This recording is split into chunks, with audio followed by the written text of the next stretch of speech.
in South Africa. My name is Kevin Ayaba. I am based in South Africa.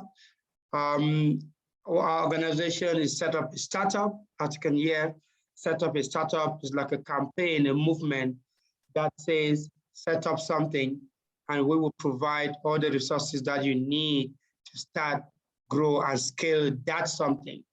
So our mission is actually to foster entrepreneurship and build a sustainable entrepreneurial ecosystem across Africa. We do this through events, other activities and programs. So our main focus is actually to get entrepreneurs to be investment ready. As you can see, this is an opportunity with Startup.network. They have a vast a network of investors. We are fortunate to have partnered with them. And one of the reasons we partner with them is because we want to make sure that the entrepreneurs that we serve, the entrepreneurs that we help across Africa can have an opportunity to pitch on events like this and connect with rich investors like this. So we provide investment readiness program for entrepreneurs. It's a digital platform. We call it the irpafrica.com, irpafrica.com. I will share that with you. You can go in there. It's a licensed program for 12 months. It's a 12 models program on how to generate ideas, validate ideas, put together a team, build an MVP up to the level of investment readiness. One of the beauty about our program is that it has a due diligence implemented as part of our program. So by the time you finish our program, you will be due diligence ready. As you know, investors take between 72 weeks to put together a due diligence. If you can do that, then you have saved them time, and which gives you more and more chance. So our platform is licensed for incubators, accelerators, and investors. We have mentors also on our program as well. You can use it anywhere and anytime. You can use it online. You can also take it for a cohort and do it face-to-face. So we are excited to be co-hosting this event. We are passionate about entrepreneurship. We are passionate about innovation in Africa. We are passionate about supporting you, the startups, with everything that you need to build a better and a sustainable Africa. And today is one of those opportunities that you will have the chance to show the investors that we've brought online, the judges, what you can do. Knowing very well that the winner represented in the final at the EMEA competition, we don't know, it should be between the end of March or early April. We will then inform you. Startup.network has been running the Unicorn event for so many years, and their mandate is actually to get the best startup across the world, not just within Europe, Asia, and US, but also they want to support entrepreneurs or startups across the entire continent. That's why they've been involved in Africa the last few years, and we have been part of this initiative from day one. So we are excited to having you guys here today. We appreciate the judges for taking up their time to help judge the startups. All I can say to you guys is that be calm, be confident. There's no harm here. No one is trying to kill you. Make sure that you pick the most important thing that you needed to say, that the investor need to hear or the judge need to hear, and sell yourself. You have 3 minutes, just 3 minutes to be able to say yourself. And then we have another 2-3 minutes for the judges to give their verdict. Otherwise, that for me, if you need any more information, you can ask me directly. You can connect with me on LinkedIn, Kevin Ayaba, or on social media. You can also look for Set Up a Startup as our website, or irpafrica.com for the investment readiness page. Otherwise, thank you. So I think before we go to have the startup, we would like to have our investors or our judges introduce themselves. Just 1 minute in introduction. So it can start. Anybody can start. Any judge can start with the introduction. No, there's no specific order. But please, if you are as a judge, just unmute yourself and then get make sure that your video is on, your camera is on. You can then put it up later, but just so that the founders, the startup, get to connect, know who is speaking. Hello, everyone. Can everyone hear me well? We can hear you.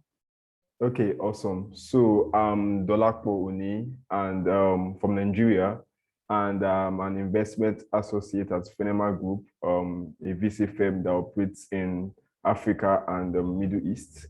And I'm also the co-founder of Boxing Logistics that operates in Nigeria. So it's really nice to be here, and I look forward to hearing you guys speak. Thank you. Thank you very much. Very brief and straightforward. So you guys, startup, you are listening. Those of you from Nigeria.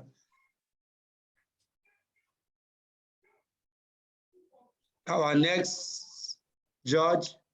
Hello, everybody. Greetings from Belgrade. This is Gaio. I live in Serbia currently. Nevertheless, I cover the region of the Southeast, Central, and Eastern Europe in terms of consultancy. I'm a senior finance executive with more than 20 years of experience, including 11 plus years in senior analytics and business transformation roles. I worked everything from financial management and administration, as well as operations management within startups, SME, SMB organizations, and also have many years of successful experience managing people, 200 and plus. And I generally work on projects that involves developing and managing technology and manufacturing companies with an expertise in financial and operational performance analysis, optimization, and management of international tax credits, as well as experience in establishing and opening foreign subsidiaries and branches. Long story short, I'm an executive who worked all of his career in private sector. Last 10 years, mostly involving corporate governance project, corporate planning and planning processes, coordination and implementation of projects in different sectors and industries, as well as with an in-depth knowledge of Central, Eastern, and Southeast European markets, especially of agribusiness field, FMCG, information and communication technology, telecommunication, as well as textile industry. As you already know from my LinkedIn profile, for ones who have read it, I'm a CFO of Fashion Union LLC, which is a clothing manufacturer specialized in the production of light knitwear and generally other summer clothing. Outside of employment, I'm a CEO of Serbian Management Association, which is a think tank from Serbia, and it serves as a pool for attracting foreign direct investments in the region, and of course organizing various business forums on topics such as compliance, financial management, and encompassing various events that helps supporting the development of entrepreneurship and management as a science. I'm sitting as a board member on various business associations and bilateral chamber of commerce in the region. I wouldn't add anything more. You know, I have a career that spans like 25 years. What I would like to add is that I'm really interested to learning about your ecosystems and to see whether there is such a startup from this event that could be a potential unicorn. Thank you for giving me this opportunity. Wow, Gaio, you are your wealth of knowledge and experience is something that the startups actually really need. We look forward to seeing you. Hoping that when we start up here would catch your attention for you to share that knowledge and that experience and that opportunity with them today. Well, let's have also to help with proper investment, you know, because not just having an expertise, but also knowing the people who are key to invest. You know, I'm a small investor in terms comparing to the people that I know. I did various projects that was involving the buyer side and seller side advisory in the process of buying a company or real estate business. So I know people who are really keen to invest, especially in the fintech field, health tech, and ed tech as well. And of course, the one who are keen to invest in Africa region. I also know, since there are a couple of companies who expanded their operations from Serbia to Africa, especially to Nigeria, like Nelt company from Serbia. So that would be pretty much a full, and I'm looking forward to meet you guys in person and to see how we can work on this endeavor of yours together as well. No, thank you so very much, Gaio. You will have an opportunity to meet us. I mean, we're putting together some great events, and with that, we would like to invite you, and we'll do that when we finish our conversation today. I'm really looking forward to that. Thank you very much for the opportunity. You are most welcome. Let's have hear from our next judge. Hi, my name is. Hey, Ian, you can go ahead. All right, should we have a lady on this? Okay, thank you. Hi, everyone. This is Kate. I'm based in San Francisco Bay Area. I used to work in Kenya and Nigeria. So love to know more about the continent. I'm the co-founder of a social impact-driven fund called Ideation Worldwide. And we give pre-seed check anywhere from 10 to 20K dollar to social entrepreneurs that bring a lot of impact to the world. Excited to hear all about your ideas. Thanks. Thank you, Kate. One great thing is the fact that you've been to Nigeria and Kenya, so you understand how Africa works. We look forward to some of the investment that these guys will be looking forward to today. Let's start from Ian. Thank you so much, Kate. Yeah, and Hi, you ready to go? Okay. Can go ahead. Hi, everyone. My name is Ian Zidder. I'm based in Accra. I am one of the founders of Chanzo Capital, a VC that spans a continent. We're in Kenya, Ivory Coast, Nigeria, Ghana, and South Africa. I've been on this battle network for a couple of years now, and it's good to be back here again for another round of voting for the best startups. Thanks so much. Thank you, Ian. Thank you. I'm sure that Africa and this startup will benefit a lot from your implement firm. We look forward to, we hope that one of them will grab your attention here tonight, this afternoon. Thank you so much. Let's hear from Deals. I hear Deals wanted to, yeah. I hope I pronounced your names. Deus, Deals, right? It is Deus. Thank you very much. Deus from Uganda, closely working with Nucafe, the National Union of Coffee Agribusinesses, and largely we enter operation to link the smallholder coffee farmers, currently about 1.5 million smallholder farmers across the entire production ecosystem into the market and exports. But my passion, I've closely worked with entrepreneurs, especially startup.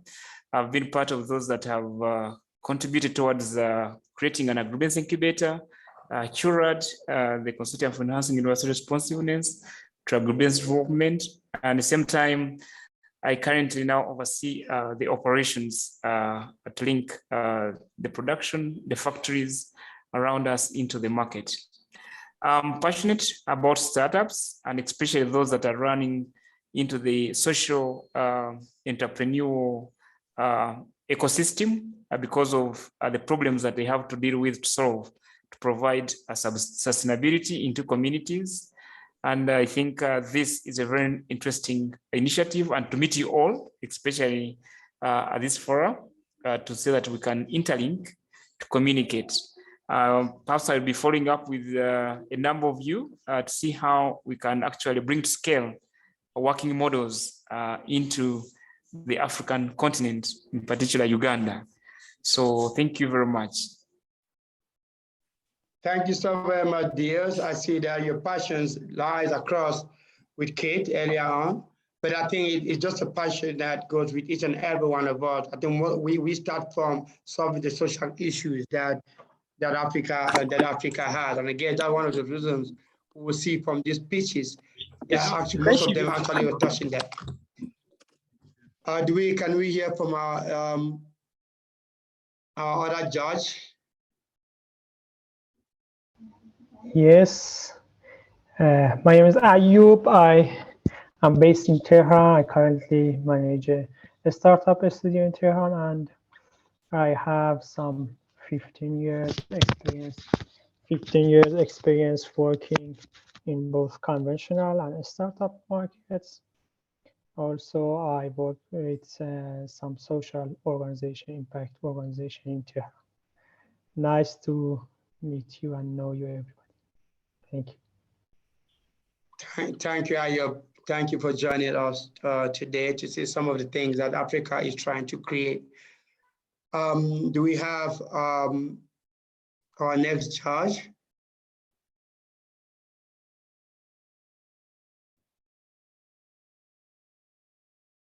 Okay. Anyone else, any judge there that hasn't spoken and just want to give a brief bow of themselves? All right, if not, then we should be going straight to the best part of this event, which is the pitches. And I would like to just inform you that as Set Up a Startup, we are running, we are launching an Africa Startup Ecosystem Builder Summit and Awards. It's scheduled for September. So, Guy, that's where conversation we will have, and my brother from Uganda, is to bring all ecosystem builders together across the continent to discuss how we can better support and create the right programs to support entrepreneurs or the startup that we all serve. So the summit will be in September.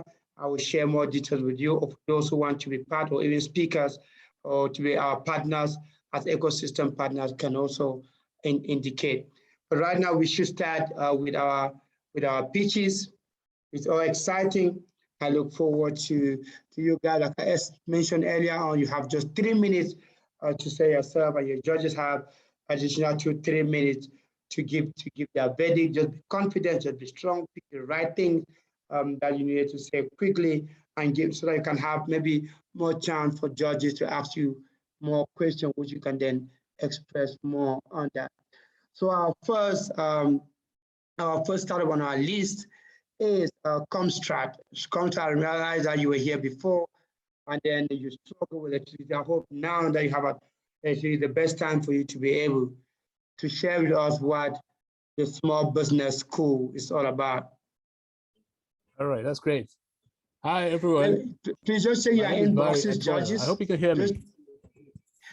Yeah, can you hear me? You will have to share your screen. Can you share your screen, your pitch with us? Yeah. Because you need to share your screen, you need to share your pitch with us. Every startup, please, you guys should know that you have to share your screen or your deck with us.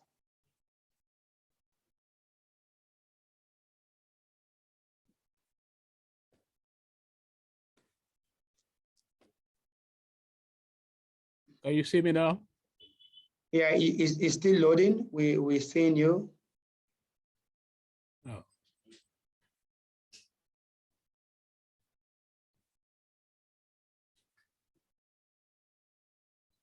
We can see that it's loading, but we can't actually see. Yeah, it's a little bit complicated here. I'm trying to get it right. Okay, this is what the network is unstable. Like I told you. This is what we can do, right? I think what you can also do with anyone who will struggle, you can share with me.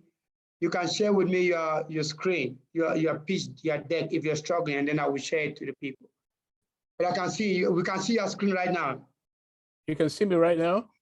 Yeah, we can see your screen right now, but we are not seeing your deck. We can see your desktop. Okay. Let me bring up the deck then. Yes, please.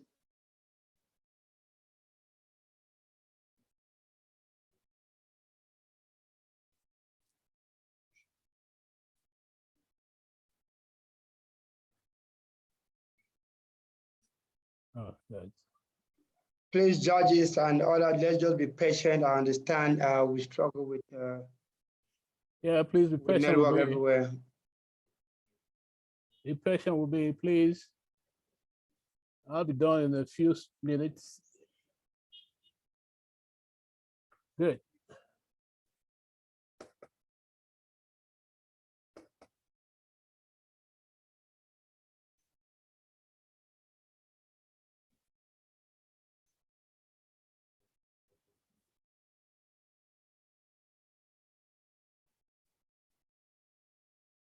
It's coming on.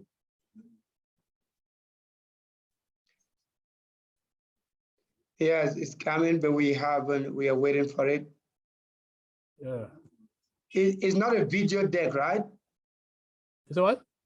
No, it's not a video deck. I just titled the video pitch. Oh, You know, okay. I intended to do it, use it as to do a video on it. Okay.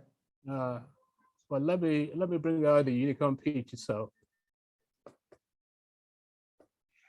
What we're going to do is what we're going to do. I'm sure what we're going to do. We will definitely have to continue with the orders while you get that ready, and then we should come back to you because we do not have much time. Is that okay? Can That's we go okay. to this? Yeah. All right. So that's okay. okay. So just stop sharing. Stop sharing your screen and let's get dine serve. But please make sure that you get it ready, or you can send it to me. You can send it to me. How do I do that? My Kevin at setupastartup.org. Let me put you my address in the chat. Okay, Mike. Hold on, Kevin. I'm sending. Yeah, hold on. I'm sending you my email address. Okay.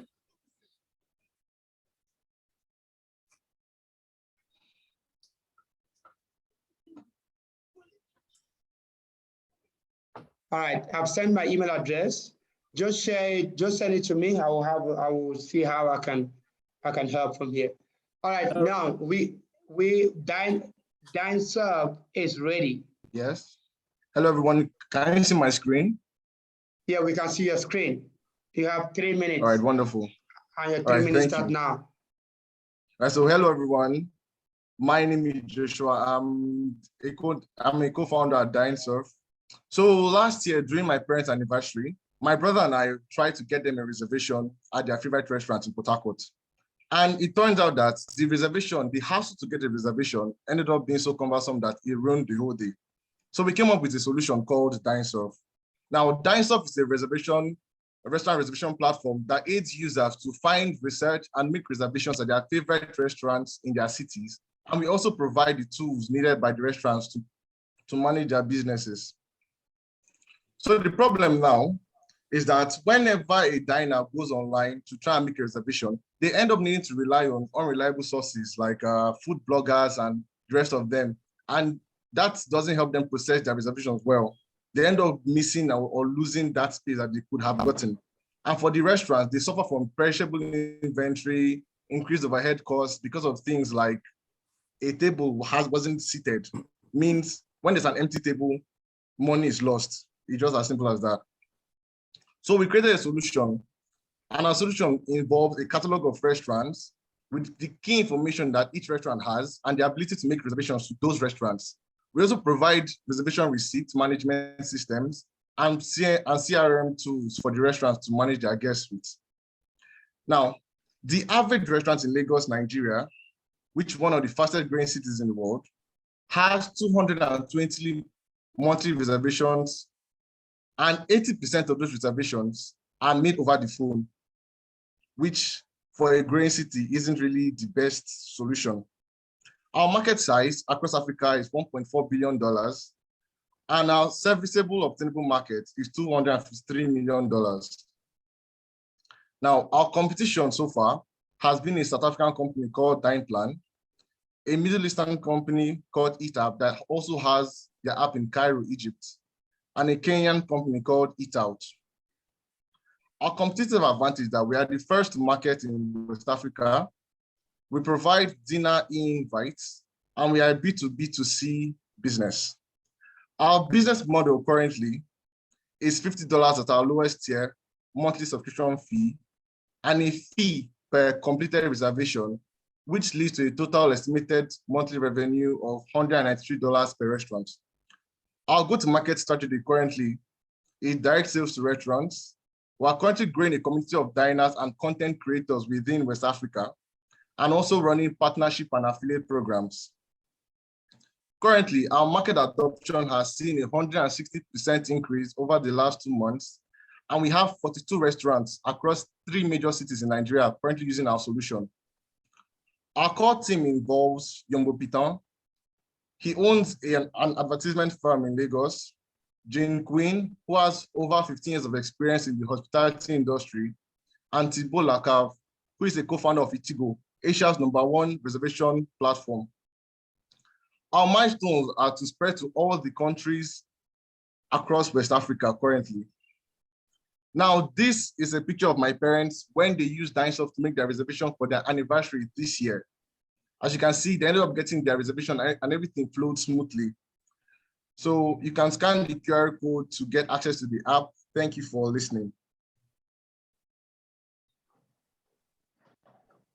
Thank you so much, Dinesoft. You can leave your pitch on just for us to get the views of our judges. I hope all the judges have gotten the links.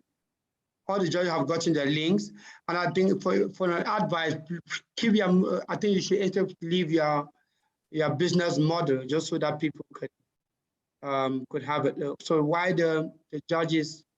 Let's listen to the judges. Hi, Joshua. Really nice presentation, and what I particularly like it was delivered in less than 3 minutes, which is pretty good. What my question would be more concerned, I saw that you have launched MVP in the last year. What is left to be done in terms of software development? And of course, can you answer me a bit about, have you raised any money yet? And do you particularly were within some incubation or acceleration program as well, which could help you with your product development as well as financial assistance and mentorship as well? Thank you. All right, thank you. So starting off with the first question, in terms of software development, we haven't had anything unfinished. Myself and a team of engineers, because we have our engineers in-house. So we've already built everything that needs to be built and is currently deployed. Then in terms of how much money we've raised, currently we've been bootstrapping it. We got into the New York University School of Professional Studies pitch, and we won there. We got $5,000 from there. We've managed to raise a family and friends round of $10,000 so far. So in total, we've gotten $15,000. Great. And can you tell me, I mean, have you generated any revenue so far since you're an operating business? Yes, as an operating business so far, according to our milestones, in Q2 this year, we're going to end our introductory offers, because so far we needed the restaurants to see value in what they were paying for. And so far we've had them see value, because one of our restaurants in Lagos, 343 Degrees, has gotten over ₦1 million of revenue pushed to their restaurant just from our platform alone. So we're going to end our introductory offer in the second quarter of this year and start raising our revenue from these restaurants. Thank you very much for your thorough answer, and I wish you all the luck for your future endeavor. All right, thank you. You're welcome. Any judge? Yes, thank you. Thank you very much for the presentation. Mine, I would like to really understand from you in terms of your growth plan, communicating the targets. What targets are you trying to achieve that actually require and inform your financial performance over a period of time? The targets we're trying to achieve that inform our financial targets. Yeah, the numbers, the production in terms of the customers are communicating to your financials? Okay. If I'm trying to understand the question to answer it correctly, we're trying to grow our restaurant base. We're trying to hit all the major cities in West Africa. One of our advisors gave us the advice of not trying to waste our time, because there are some states in these countries that really do not have that much users. But the major cities end up seeing that's where a lot of revenue moves forward to. So we're trying to go to Accra and Lagos, the major cities in West Africa, before we spread out.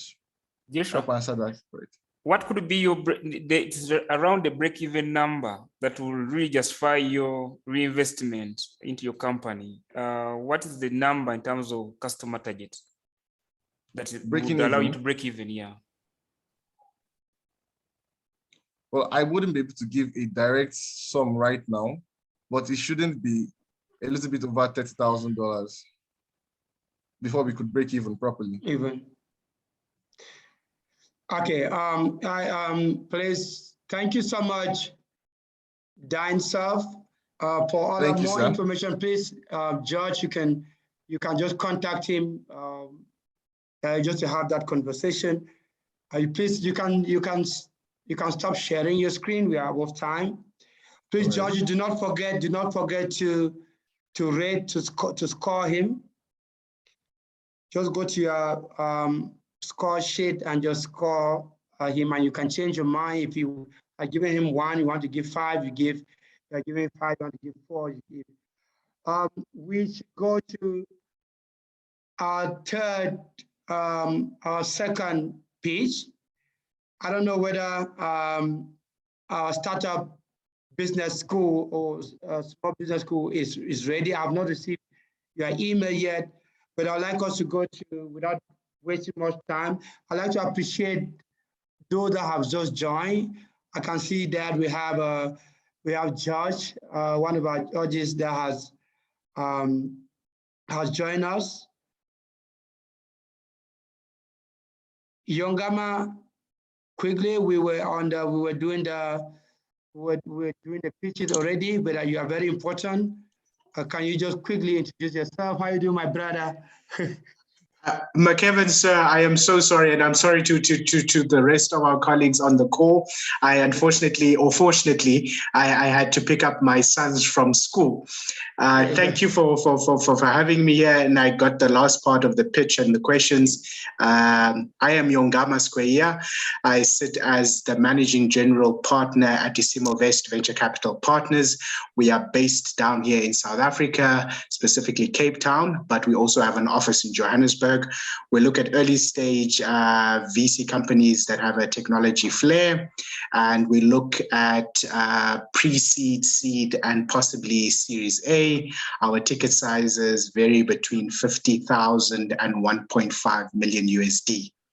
Thank you so much for having me here, sir. Because you see why I allow him to speak. Now you can see where money is coming to you guys. So you must make sure that you find yourself on the tables of Yongama. So let's go to our next speech. Our next speech is KitKat technology. KitKat technology. Do we have KitKat technology in the house? If you are there, you need to unmute yourself.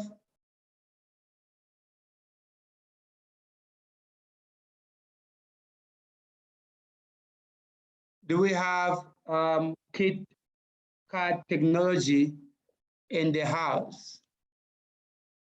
If you are there, kindly introduce yourself. If we don't have KitKat now, we should move to the next. If KitKat technology comes in, please do inform us, because we would like to see what. Hello. Hi, everyone. Hello. I'm coming. I'm just trying to connect. Oh, are you KitKat technology? My sound is clear. Your sound is clear. Is it KitKat technology, Elon? Exactly. Yeah, this is KitKat technology. Okay. Elon, please share your deck with us.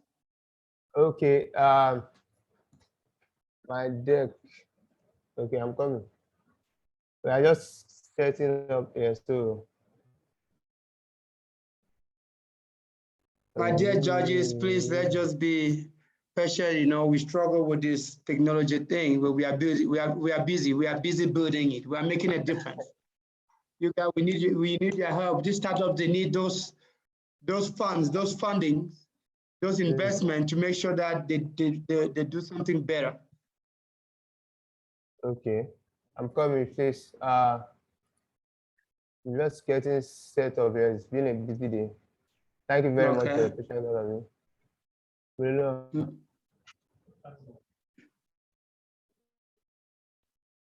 Okay.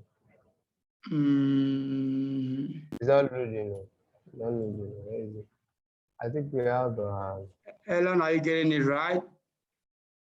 Yeah. If you are not, if you're struggling, maybe we should go to the next and then come back to you. Just so that all we right, don't maybe. just it. All right, thank you very much. Please Yeah, help so me please, to... so just sort yourself out. Once you're ready, we will come back to you. So do we have secure view ready? All right, thank you. Mr. Okpara, yes. Mr. Okpara, please share your screen.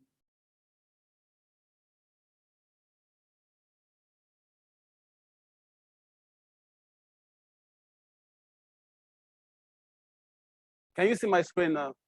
We can, sir.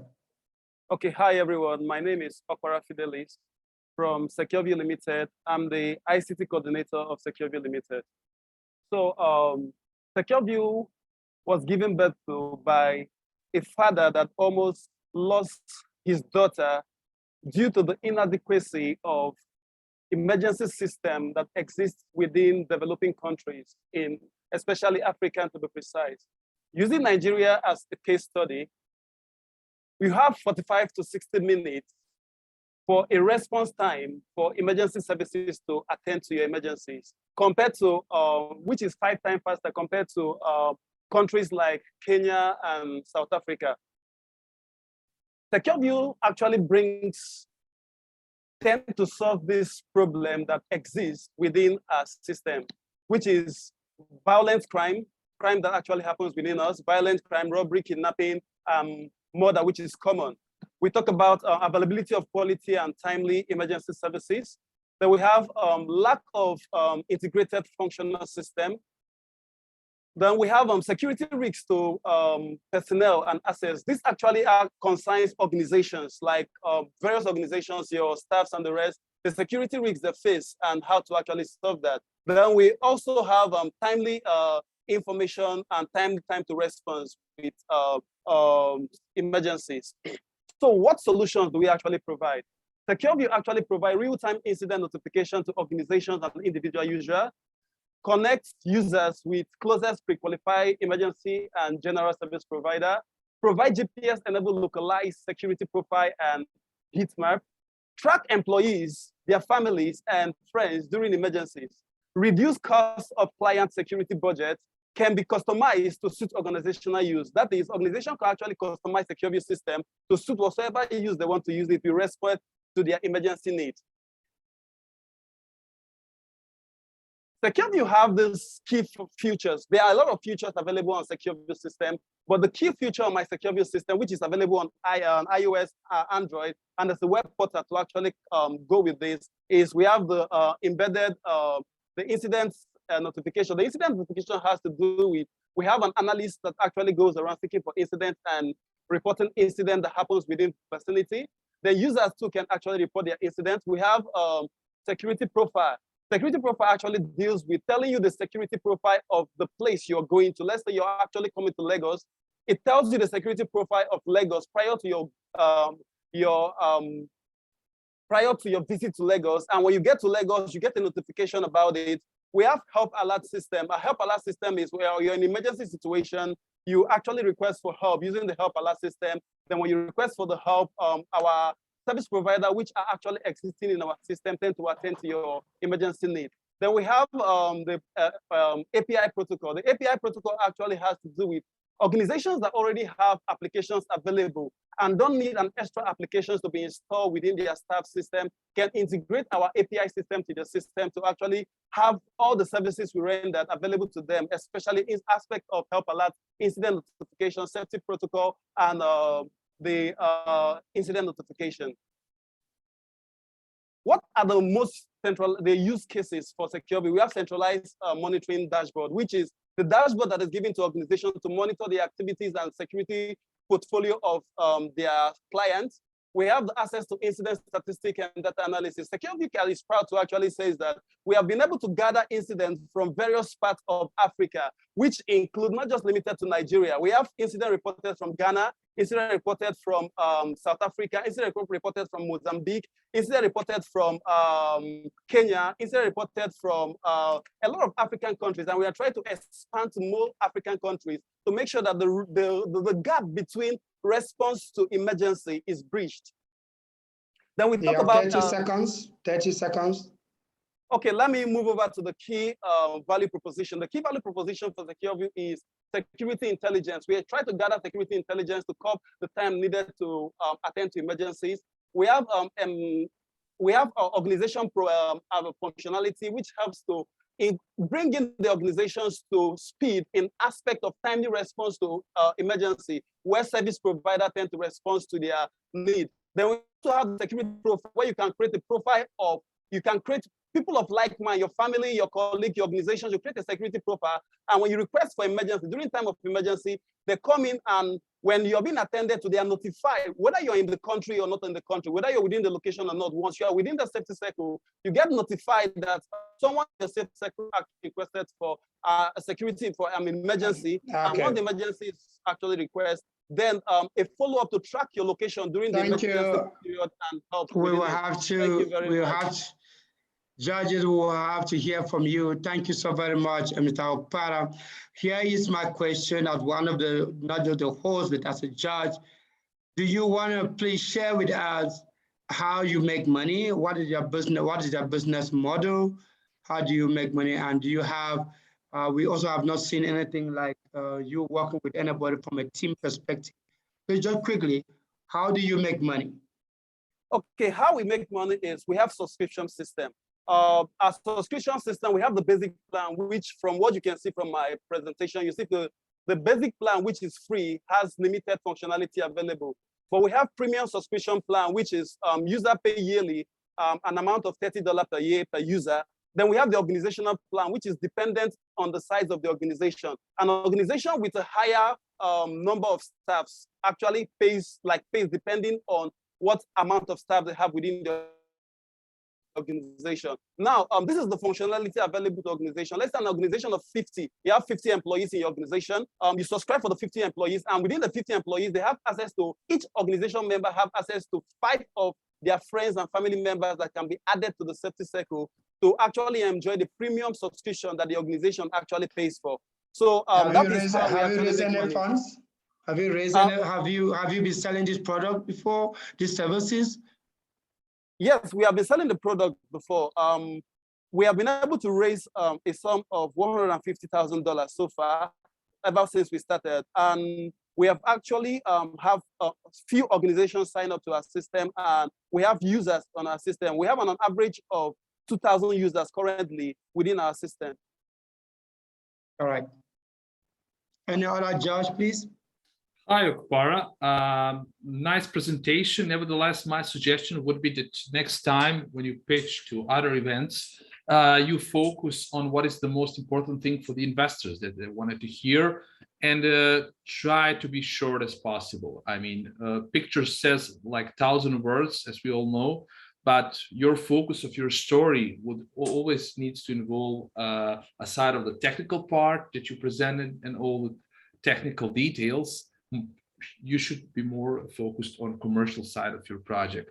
Nevertheless, my question would concern your financial model. I mean, since you're an operating business, how long, when exactly you have commenced with your operations, how much of revenue you generated so far, and can you elaborate more on your financial forecast if you can show us here as well? And I didn't see anything on your profile that you mentioned about your competitors. Since the side of your presentation, I read from the startup description about your company, but I haven't seen anything about your direct competitors. Can you elaborate what is your competitive advantage in terms to other competitors? And of course, what I previously asked about your financial models, your current total revenue, and that would be pretty much full. Thank you. Okay, talking about our competitors, let me start with the last question. For competitors, we have few competitors which is actually existing currently with respect to providing system, but most of the competitors don't actually cover the aspect we cover. Like the competitors, one of them is Workman. Workman only provide services for craftsmanship.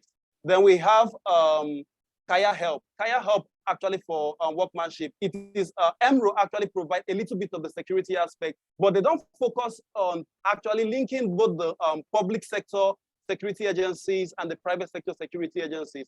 We bring in both aspects of it into the system to actually render services to service providers. Then we also have the live tracking. Why moving? Like we are actually adding a new functionality to our system, which is our competitors don't have, which is trying to talk about accident crashes, you're crashing while driving and the rest. So our competitors don't actually have this currently. Then we also have another competitor we have is Wisabi. Wisabi too is also focused on craftsmanship. Then talking about revenue that has been developed so far, we have been able to for the first quarter of this year, between the first quarter of this year, we were able to generate a total of $8,496 as revenue that was generated from users and organizations that are signed into our system. Then for sorry, I didn't follow. How much of in US dollars currency? How much do you said? $8,448. Okay. Yes. Okay. Thank you. Thank you. And you just have one more, Josh, quickly, and then we should go. Is there anyone else? Yeah, actually. So, nice presentation once again. And I would like to know a little bit more details as regards your expansion strategy. Because are you focusing on the B2B side or you're focusing on the B2C? Because from the presentation, I see that you're trying to service both markets. So in the long run, are you currently thinking of raising another money, or do you have enough runway left? And if you do, what are your expansion strategies?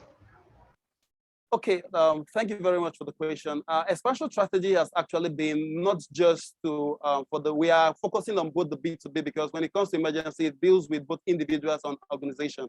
So we are actually focusing on handling that, but we have discovered that more funds come from the organization than the individual user. The subscription for individual is just $30 per year.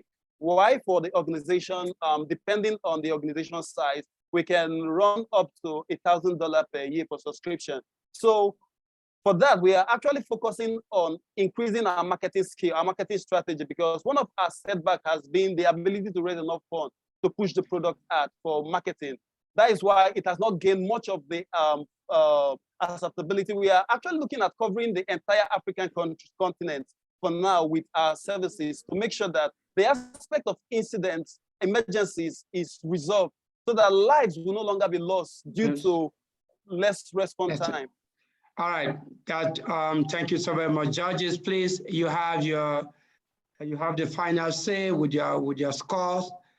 Please, Mr. Okpara, can you stop sharing and let's go to our next startup. Let me go back. I don't know if KitKat technology is ready. KitKat, are you ready? If KitKat technology is not ready, I would like to have. Yes, I'm ready. I'm here. I'm ready. Yeah, please. Can you share your screen? Okay. Are you able to see my screen now? Yeah, we can see your screen. Okay, good. So KitKat is a cloud-based e-commerce software platform. We are everything more like Shopify. but we have some specific interests, specific reason why we started KitKat. We noticed that 90% of e-commerce business fail, and the average of cart abandonment rate on the internet is around 70%. And out of the 24 million e-commerce sites, 1 million of that make only $1,000 a year. So when we look at all these problems, like all the listed problems on this our slide, we see a big gap in the marketplace. Currently, Shopify is a $177 billion company, but there's still this massive number of problems. 80% don't check out because the checkout is complicated. 12% of businesses website crash along the way, and all of that. And we see, can we bring a solution to the market? Since our first company is a digital empowerment company, and what we did is work with clients across Africa, Europe, Spain, all of that. And while we are working with this business, we help them set up e-commerce stores. We set up over 1,000 e-commerce stores as a freelance agency. And we see that rather than doing this with custom solutions with ProPress and open cards and the likes, why don't we build a solution that actually speaks to the real problem that we discover we're having in space? And that's why we started KitKat. And so far, we say why most e-commerce business fail, the reason, and we go through all of that. So the solution, the actual solution we do is that we make KitKat as a one all-in-one e-commerce solution that takes the customer from cradle, from coming online to scale. Like all you'll be needing from email solution, SMS solution, messaging solution, the shopping, the carting, the all of the solutions that we have seen that customers over the year use, we bring it together on KitKat, and then we make it very fast, very easy for customers to get started. So that's the point where we are coming into the space. And we are coming into the space as an African brand, just like the way we have Paystack, Stripe, just like the way we have Paystack and Flutterwave that are represented for payment infrastructure in Africa. We want to be that Shopify for Africa. And then we are expecting to go global with the fact that we are solving from a cart abandonment problem point of view, not just on the fact that Africa needs an e-commerce platform. So the product, you can check out kitkat.net. You can check what we do is that we provide the cloud platform for customers to host their e-commerce site. We make sure they can get domain, payments, infrastructure, all of the payments infrastructure that you can think of, Flutterwave, Paystack, all of that, PayPal, Stripe, we're integrated into our platform. And then customer can set up their store, get it on, and then get easily started. So our business model, we focus on, we notice the case for Africa is quite different. So we can't use the traditional approach. So we look at how can we easily get to the market, allow people to join the platform, be able to use it, and know whether it's really the kind of solution they want. So we focus on two business models. First is the subscription model where you come on our platform and you pay a certain dollar per year. With our subscription model, I believe we are the cheapest in the market, although that doesn't equate to the fact that we are less expensive. We are not a low budget e-commerce platform. And this is what our subscription plan looks like: $40 a year, $1,000 a year, and $240 a year. And then we have the transaction fee model. We support customers to be able to use our platform for free. And that comes at charging a percentage on all of the transactions that we process for this customer. And that's what our transaction fee model looks like.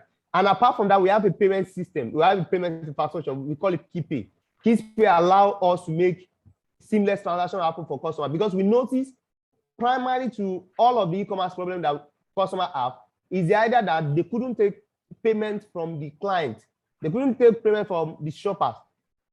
Most payments infrastructure, we ask you to do KYC that are really tricky for customers to come by, do some technical things that they don't even know how to go about it. So we streamline all of that and make sure that anybody that is ready to sell something online can easily come online and get started. So that's where our payment system is really effective in making transaction fee model work. And who are our competitor?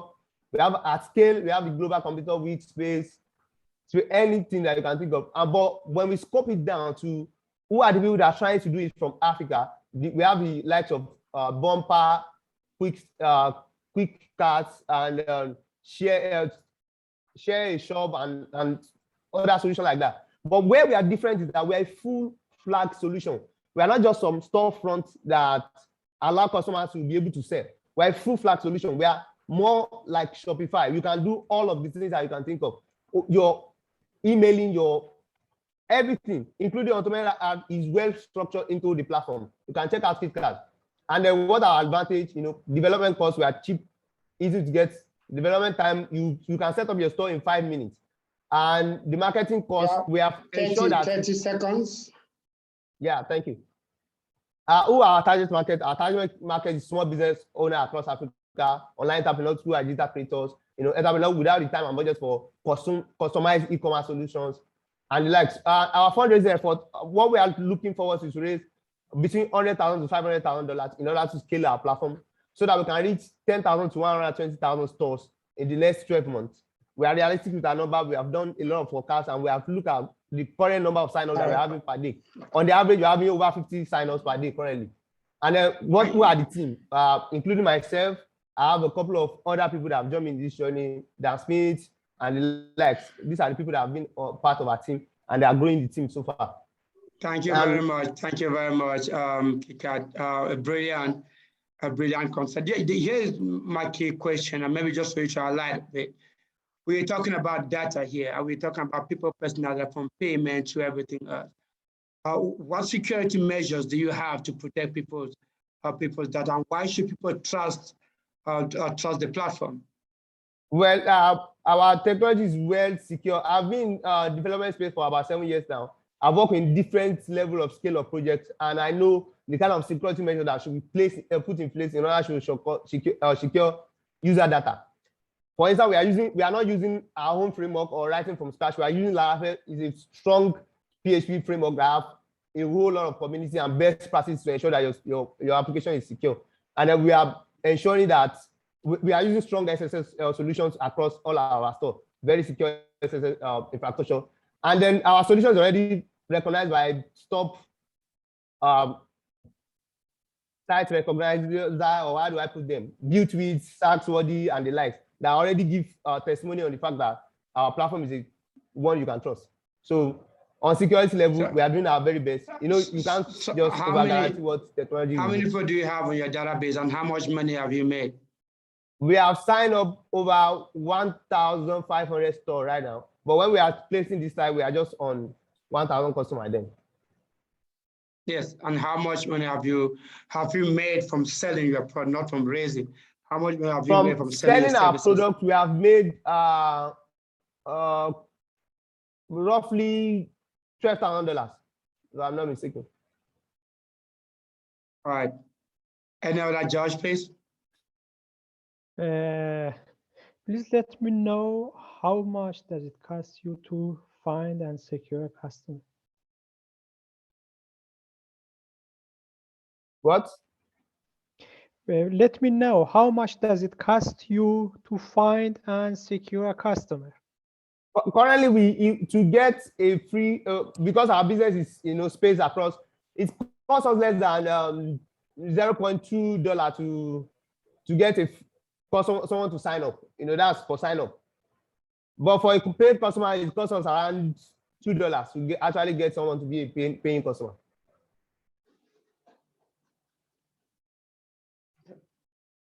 I know that, George. Okay. Hi, Alon. A really good presentation, straightforward and on time. You practically covered all the important things that are interested by the judges and, of course, the people who wanted to invest in projects such as yours. Nevertheless, what I saw that there is a place for the improvement for your pitch deck, which generally concern your financial forecast. So I didn't saw anywhere that you have mentioned your market traction, except on the website of the Startup Network, where it says that your current status in terms of traction is like you're working with 1,000 store owners, and that you have generated $200,000 US in terms of revenue. So I think it's the channel through merchant transactions. Can you elaborate on that? And can you give us some more details if you receive the money from events such as this? How are you going to spend it? I saw that there is a fund distribution on your within your pitch deck, like 50% goes on the marketing. So can you elaborate on that as well? Primarily, we are we are platform. So that allows us to say other people are also platform on our platform. So across the stores that we process, all the stores that are on KitKat, we are processing over $200,000. That's in Naira, that's like 100 million plus. We are processing for customers, people that are actually buying through the stores that we have access to, that is hosted on KitKat, have made over $200,000. So what we are saying is that our solution is working. Customers that are using our software have already made over $200,000. Okay. They have already processed over $200,000. So for our funding, what we want to use our funding to do primarily is the marketing, because KitKat is a, for Africa, if you put Africa in perspective, there's a lot of messaging that needs to go out in order to sell a software platform like this. Most of the business that we are going to onboard needs a lot of teaching and a whole complete journey into integrating them. There's a buyer's journey here that we need to fill up, from awareness to a customer, to actually acquiring the customer. There's a lot of, so we know the game, we know how much we need to spend along that marketing journey. That's why all of our core, the focus of this fundraising is to ensure that we could able to fill up that journey as quickly as possible, to take the customer from not knowing about e-commerce, from not knowing how to go about e-commerce, to actually taking them to using KitKat and then getting the result that we desire. So that's the focus of our effort. Thank you for the answer. Can you tell me just a bit about your current status in terms of software development? I understand you have an MVP. So what is left to be done in terms of improving your software, your platform? Currently, the bulk of all the features that we want on KitKat are already on, but we have a few roadblocks in terms of, for instance, we want to integrate Facebook, Instagram shop. Instagram Excuse shop. me, Elan, unfortunately, we run out of time. I'm sure, please, judges, you can connect, do your scores. We can connect with him maybe on privately, just so we could give chance for the others to proceed. Thank you so very much. Please, you can stop sharing. I would like to share, I can see Comstras has shared his deck with me. If you don't mind, let me just share what he has, just so you can page. Can you guys see the piece?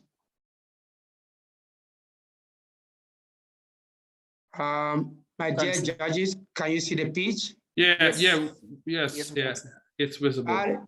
Barry, can you do your presentation?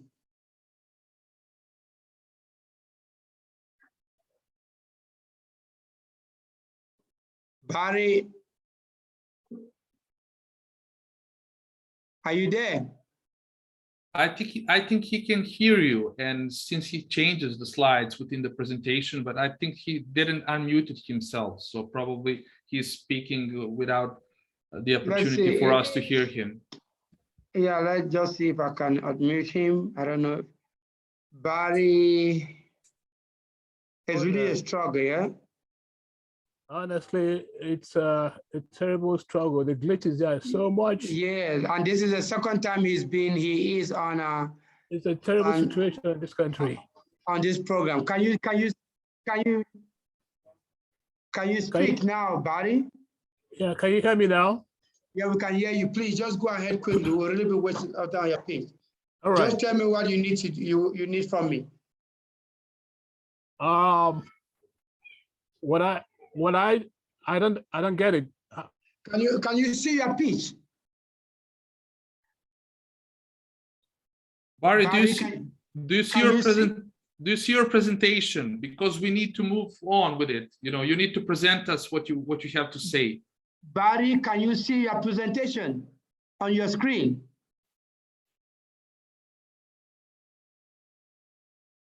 Well, God, we will have to, unfortunately, we will have to go to the next. It's very unfortunate for Barry that this is the second time he's coming up here. I think he's struggling with this. Let's go to Poppin. Is popping available?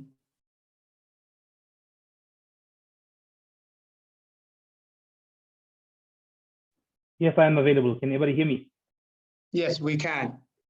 All right. Thank you. So one of the biggest problems for small businesses in South Africa is finding affordable retail space in shopping centers to access customers and to gain brand awareness. Even a pop-up shop in a shopping center could set a business back up to 3,000 Rand a day or 200 Rand a day, which is for a small business could mean the entire profit margin. Hi, my name is Sise Majola. I'm the founder of Popping.co.za. I founded and CEO of Popping.co.za. Popping is a small business pop-up shop platform created to help small businesses get access to retail spaces in shopping centers. In SA, SMEs have to have up to 5 WhatsApp groups and 30 Facebook groups just to find the best markets with a high foot traffic and customer purchase culture.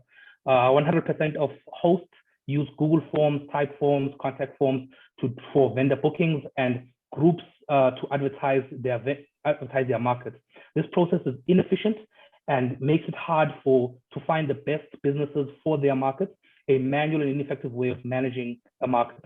Many shopping centers want to host markets, but are unable to due to tedious regulations by government, having to do individual lease agreements with about 50 businesses for a one-day market. So we have created a solution for this problem through a web-based platform, for listing markets and managing vendor bookings. Our platform helps small businesses find helps find market stores and affordable kiosk pop-up spaces, enabling them to book multiple markets at a time while searching for new locations to expand their business. Our solution is also well positioned to host virtual markets that would help small businesses reach customers even when they are at home. Our user journey is simple. Businesses build their profile, search for markets and kiosk spaces, and book online. In terms of the market validation, currently, the top 100 SA online stores account for about $900 million in sales in 2020. And our competitor, SpaceMatch, has listed 126 temporary store listings in shopping centers that have a minimum of 3 months leases, which is currently not affordable for small businesses. In terms of our market size, South Africa has the 6th highest number of shopping centers in the world, 55% of which are based in Gauteng. In 2019, the pop-up industry was valuated at $50 billion in the US, with South Africa being 4th place behind USA in gross leasable areas being rented out in retail stores. South Africa has 2.3 million small and micro businesses, which only about 25% are operating in the market industry. In terms of our competitors, our competitors are SpaceMatch, Pop-Up Shop, and Space Block, but we're also looking at one day only and Take a Lot as competitors when we entered into our virtual market space. In terms of our business model, we are currently doing a B2B business model where market managers can list their markets on Popping to list their stall spaces. Shopping centers can list their vacant non-GLA spaces or non-GLA kiosk spaces for small businesses. We're also looking at entering in 2023, where virtual markets will be hosted on our platform for 48 hours only for sales and promotions. We charge about 20% for commission for market stall bookings, 15% for mall kiosk bookings, and about 10% for virtual market sales. Which businesses comes to kiosk, businesses average about 500 to 2,000 Rand per day when it comes to booking kiosk spaces. In terms of our traction so far, we have 462 local businesses signed up, 161 bookings done so in the last 6 months, 45 market hosts signed up on our platform, 1 third-party market hosted, which got about 45 bookings within the first 2 weeks being listed on our platform. We're currently negotiating with Redefine, with Yoko to do a Yoko reseller agreement. We have a group lease signed with Redefine to host markets in their shopping centers. We've signed an agreement with the Water Sisulu Botanical Gardens to host a garden market in Gauteng, and also signed an agreement with Hatfield Shopping Center to host a Pretoria market as we expand our business. In terms of what we've currently done in terms of our MVP, we've hosted Requester rooftop markets previously in the past, which is about 66 vendors, about 500 at 5,780 customers passed through. Our average business made about $238, and on overall sales within the day of businesses that shared their sales was about $14,000 in that. That's 215,000 rand. 30 seconds. In rand. Thank you. We currently market adoption. We also hosting 4 markets within Gauteng currently. Our team is well poised to be able to tackle this market. Myself as a mobile product manager at Walmart, our CTO as the senior software engineer of Ozo, and also our Terence as chief marketing officer, and John in terms of head of sales. In terms of our roadmap, we are currently about to enter into phase 3 of our roadmap, where we're acquiring more customers onto our platform. We're coming to our markets. And then in terms of phase 3, where we would be also acquiring market managers to host some of the markets that we'll be hosting as we expand the business. If you'd like to learn more, please reach out to me after this presentation, and let's work together to help small businesses grow their sales and brands and get brand recognition in SA's massive shopping center retail spaces. Thank you. Thank you very, very much, my brother Poppin. Let me just call you Poppin for now. I know I'm very sure that your name is still there. This is a great initiative, great presentation. This is my question. You talk about you mentioned your competitors, but you did not mention how different you are from your competition. Yes. All right. Let me just go back to the competitor slide. So in terms of our competitors, we don't. So Space Match does a minimum 3 months leases with every business that does a pop-up. Space Block, GetVen, and Pop-up Shop also accommodate around a month to 2 months. Our difference, we do 1 day to 2 day bookings on average, up to about 15-day bookings on average on our platform. That's why we've targeted stores in markets and also targeted kiosk spaces in shopping centers. Within shopping centers, these are classified as non-GLA spaces. So the shopping center doesn't really look at them as major income generating opportunities. But during COVID, they started looking at those areas as opportunities for them to be able to expand. Most platforms don't cover markets. There is no platform that currently covers markets within South Africa. And you find that South Africa is a huge, when it comes to the entrepreneurs, a huge market community where businesses buy and sell, attend major events, and be able to build their businesses from markets. All right, thank you. Any judges?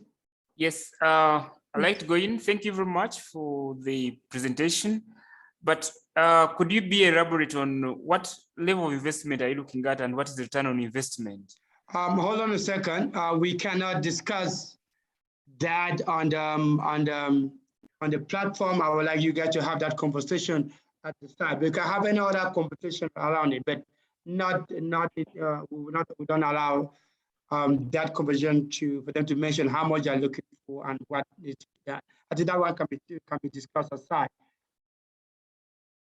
Maybe the better question is, have you raised so far? Or how generally you have funded your operation so far? Is it self-funded or crowdfunding? What type of, and have you pitched on other events as well that led to raising the money? So we have not raised so far. We have had interest from Expert Dojo. They stated that they would come into a round if we were to get a lead investor. We have spoken to multiple investors who were interested in popping, but looked at also the scale of it as well. And we do have an investor currently who's speaking to us about coming in to invest if we stick to implementing the virtual markets model.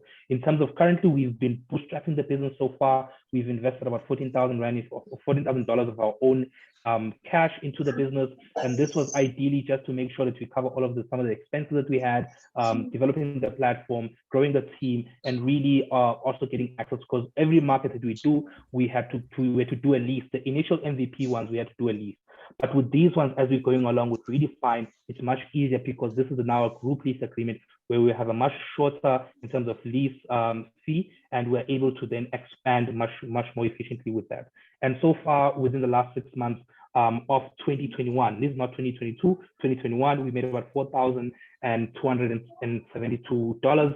We are looking at expanding because within this month, we've opened up bookings for about 3 markets that we'll be hosting during March and April as our first markets in April. So this we're not looking at beyond June currently in terms of the markets. Those ones will also be introducing around that. We're even negotiating with Crystal Shopping Center to go back to them for us to do a weekly market now within their center. Great answer. And additionally, I saw that you generally have set on what you're going to spend your money at. Mostly what I'm focused, is it the main focus of your raising your product development concerning mobile app development? And can you elaborate more about your go-to-market strategy in terms what other markets are there to be of your interest as well? Because I saw that you're generally focused only on Pretoria and Nigeria, as you have elaborated so far. Yeah, so we focus currently on Gauteng. We have had multiple interests from businesses in Durban, KZN, who are looking to have us come down there and host markets, and also in Cape Town, but we haven't expanded there because we're still looking to raise. In terms of our raise, we're looking at doing development of the booking platform. Currently, we're using open source platform, and we want to really just build out our own IP, so that we can then be able to have a platform where customers engage online on the platform with customers. Thank you very much for your answer. Thank you so very much. Can I get one question in there, please, McCavan? It's okay. It's all right. Thank you so much, question, please. Great pitch. Really loved it. Can you just make me understand, how does Poppin make money? We make money from the percentage we make from bookings from stall holders, so vendors. We also make money from a markup that we add or questions that we take from kiosk spaces within the shopping centers that we also have markets in. And we also looking in the future to make money from the virtual market. So this is basically an e-commerce one day only kind of setup where businesses book to have their products on the virtual market and available at the time, limiting that because we know that with the virtual market, we'll have an overabundance of products, and just limiting that to about 200 products at a time per market. And we're looking at doing about 15% within that range. That could change over time based on market fluctuality, but currently we're looking at rolling it out in that manner. Thank you so much, sir. Thank you very much, Sinclair. Please just stop sharing. Judges, please do not forget to give your scores. We have our next is Ajo Pay Financial Technology. Can you please just... All right.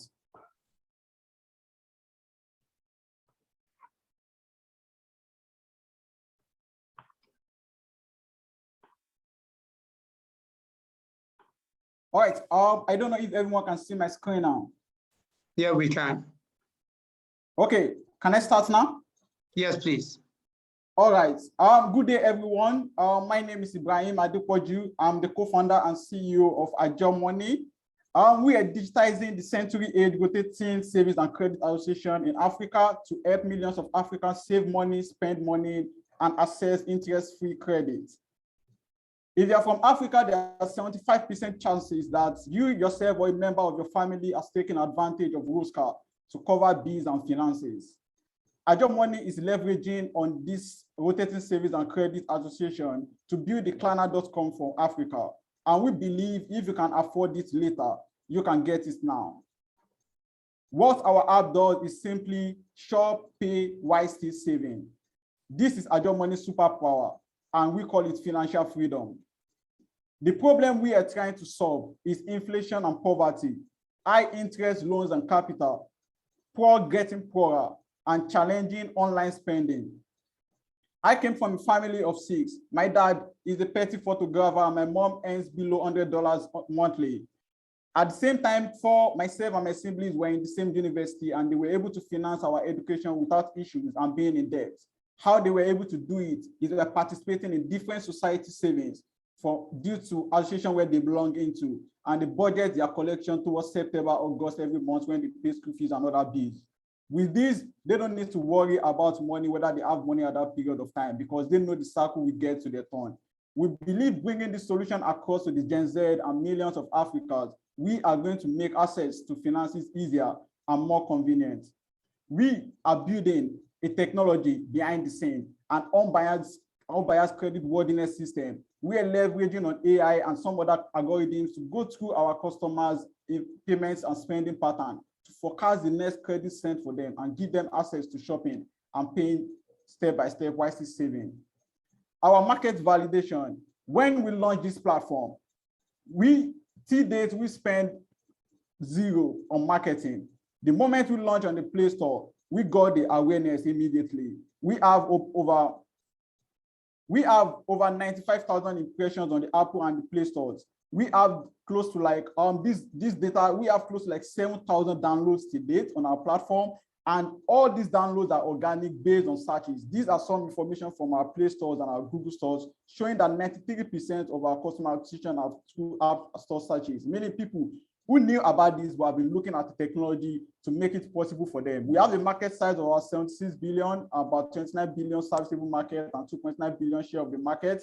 Our product is for customers and for business. For the customer, we make it possible for them to save in a group, they save alone, they pay to our payment system, they are able to shop now, pay later based on their credit worthiness, and they have access to make bill payments. We have a product and a system for businesses. These are e-commerce platforms who are able to integrate our API into their system to allow people to check out and pay small. People can still pay in full, but the more they shop from them, they build up a credibility system that gives them access to payment on the long run. Our business model, we make close to 5% on early collection or rotating savings. And for the merchant, we charge close to 3 to 5% on every orders made on their store. Our market adoption, currently we are looking forward to making promotion and advertisement. And for our partnership, our merchant partnership, they provide an online store builder for them because we know not everyone has a website in Africa and Nigeria especially. And this merchant who doesn't have a website have a ready-made website for them where they can sell to their customer and they pay later. We are looking forward to partnering with fintech like Flutterwave and Paystack and get them to have our checkout integrated on their platform where people who want to pay small, we're able to pay small without paying in full.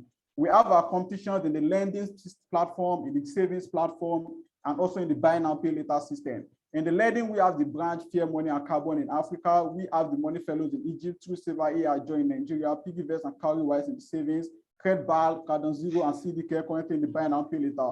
Our competitive advantage is we are the first to digitize Roscar to accommodate buy now, pay later. Lending through Roscar and BNPL is interest-free, while others get interest from the users. Late collectors in the Roscar group has the potential of getting up to 2% return in 3 weeks. 30 seconds left.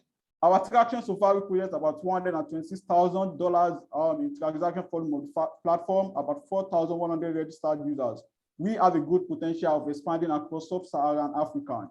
Our financial projection, we are looking at the total revenue of 1.6 million by December 2022. That is based on the factor of our investment raising. And we are looking at a total operating profit of 310,000 by December 2022, total revenue by December 2025 of $25 million and about $1 billion plus in 2025 to 2017. The risk factors involved is late payments, which we're able to mitigate by building an algorithm that selects only 30% pass rate on our platform. We have a team of financial experts, software engineers. We have professors and advisory who have vast experience in startup and financial technology. To learn more about our business, I'll be available for a call, myself or any of my partners. Thank you very much. Thank you very, very much. Judges. Thank you so much. I'll take a crack at this. Great pitch on your end. I've got 2 questions. The regulatory framework within Nigeria for an entity like Ajo Money, is there any licensing that you need to have as a fintech? Yes, thank you very much. As a fintech, the licensing that we have for what we are currently doing is to have a cooperative society license for the states where we're going to be covering in Nigeria. But looking at our platform, as we're expanding in technology, we are working on getting the payment solution provider license from the Central Bank of Nigeria also. And also, we are also looking forward to getting the money lender license across some state that demands from it in Nigeria. And all those licenses, would you know how long it would take you to have all of them? Yeah, for the credit society, which we started the approach for like 3 states in Nigeria, will take us an estimate of 3 months. And also the money lending license that we started, we estimate from our legal partner to take about 1.5 months. For the payment solution provider license, which we currently don't have the fund to do that at the moment, but on the long run, we are planning to implement it. We don't have exact information of when it's going to be ready directly from the CBN. But at the moment, we are backed by this cooperative society and the license we're using from our payment partner. Solution partner that we're currently using to leverage on the technology. And would you be able to trade without that license in the interim until you have it? Yes, based on our partnership with microfinance banks, we are using them as our partnering bank to offer the service that we are offering. And we are using the name to render the service for the moment till we get our own. Brilliant. My last question is, of the downloads that you saw happening, would you be able to classify as to where they were emanating from within Nigeria? Yes. Just to understand where your user base is at. Yeah, from our direct analytics, which I don't have here, we have the analytics tracking on our platform. About 60% are from Lagos, Nigeria. We have the second top from Abuja. We are from Port Harcourt. We are from Ekiti. Of 30 states in Nigeria, our app is being used and consumed by over 30 of states in the country based on the analytics that we have on our dashboard, Firebase, tracking the app usage, IPs. Thank you so very much. All right, that will be it, judges. Please do not forget to give your scores. These guys, they've been doing some great work today. So let's support them as much as we can by scoring them. Our next startup, I will need to share. I need to share her pitch is Talent X. So please, guys, permit me to just share her pitch. Can please, Ajope, can you please just stop sharing? Thank you. I'm sharing. So we have Talent X, who is on with our next startup. Can you, Talent X, can you see your pitch? Yes, yes, I can. Thanks. Yes, you just need to tell me what to do, right? But okay. You have three minutes. All right, thank you. Next slide, please. All right. Yeah, the African creative industry value chain is broken, right? 70% of creatives cannot access financing for their projects because of a perceived high risk of funding them. And this perception is valid because investors struggle to understand how exactly they will make their money back. And when we talk about monetization channels, we think Netflix, DSTV, but the reality is only about 30% of the 2,500 films produced by Nollywood every year will get traditional distribution. Creators that do get access have no insight about their viewers or control over how much they earn in royalties. They're basically at the mercy of these platforms. The platforms know this and they capitalize on it. Next slide, please. We are building the operating system for this $5 billion value chain by helping creatives finance and self-monetize their content. Next slide, please.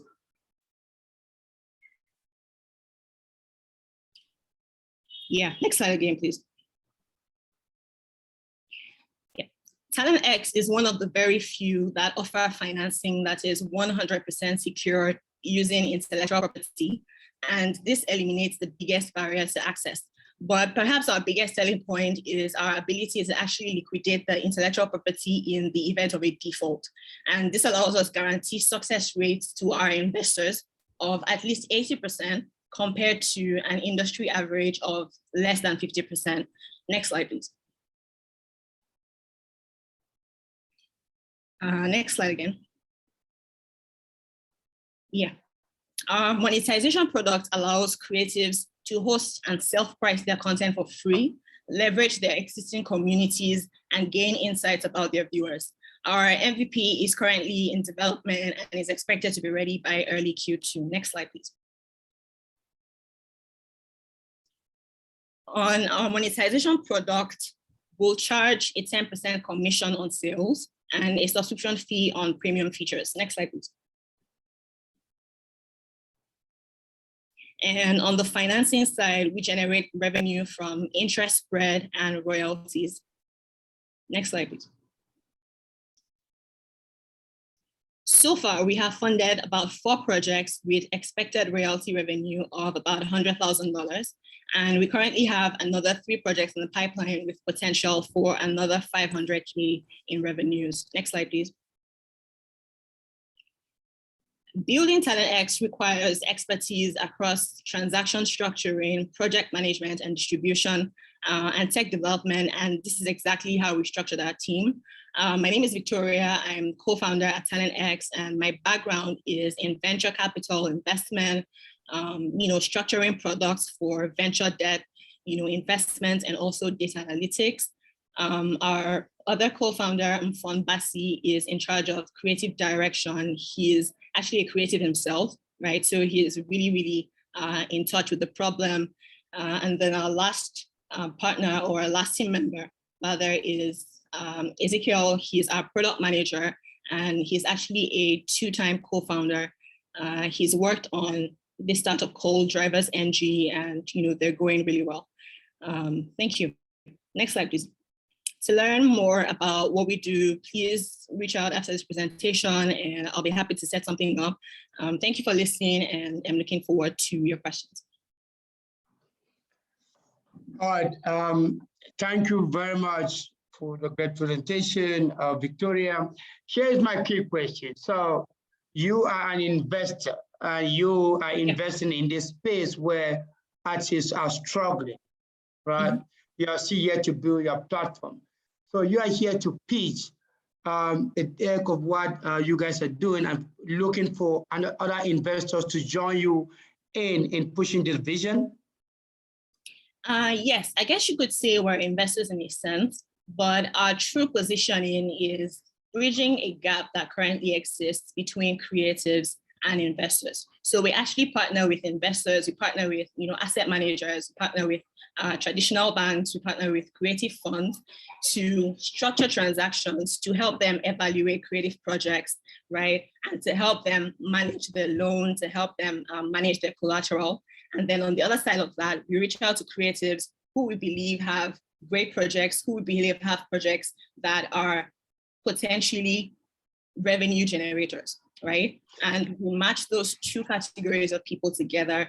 We make our money from it. We return investments back to our investors in addition to their returns on investment. So basically our success rates are basically to differentiate us from the current situation of the market where, investors who invest in films probably just do so as charity or do so without necessarily expecting a return on their investment. We put a bit of certainty into that, right? Promising success rates of at least 80%, which we do with our in-house distribution team, that supplements the creative distribution plan. So how do you make money? Let's say that now an investor wants to join you on this vision. How would he make money? How do you as a company make money? Yeah, our investors, the way our investors make money typically depends on the kind of financing that they're offering us, right? No, how do you make money? How does TalentX make money? Okay, we currently generate revenue on the financing side from two parts. The first one is interest spread, and the second one is royalties. So typically when we negotiate deals like this, because our investors are typically debt financiers, we get the funding from them at lower interest rates, right? And then we offer them to the creatives at a slightly higher interest rate. So we generate revenue from the interest spread between what we get and what we give to the creatives. In addition to that, we also charge royalties on the intellectual property in the form of an equity split, meaning that after the loan is repaid to our investors plus interest, we will then get an equity split according to the agreed amount, which is typically an average of 30% of the net profits after the cost of production is removed. Thank you. Judges? Perhaps maybe Victoria, thank you very much for this wonderful presentation. Do you anticipate any risks in your growth to hamper your growth? Yes, I'd say the primary risk that we face is getting funding, actually from the investors. But based on what we've seen so far with our current financing partner, what we realize is it's not the lack of funding that's the problem, right?